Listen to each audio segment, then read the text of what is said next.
Mahiyain ka ba? Alam mo, bigyan kita ng tip. Meron technique lang dyan para hindi ka mahiya. Kadalasan problema to ng ibang tao yung nahihiya, hindi makapag-act ng maayos, nanginginig, di ba? Alam mo, nakikita kong main cause niyan, pinaka-root cause bakit ka nahihiya. Iniisip mo kasi yung sasabihin ng makakakita sa'yo o yung mga nakapaligid sa'yo. Yun talaga yun iniisip mo yung sasabihin nila. Dapat hindi ganun.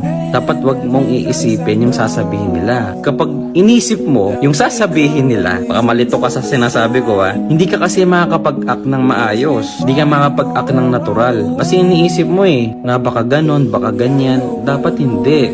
Yun lang yung technique doon. Huwag mong isipin. Yun lang, act normal, di ba? At kapag ginawa mo yun, sure ako mawawala yung hiya mo Huwag mo lang isipin, sasabihin nila, hayaan mo sila.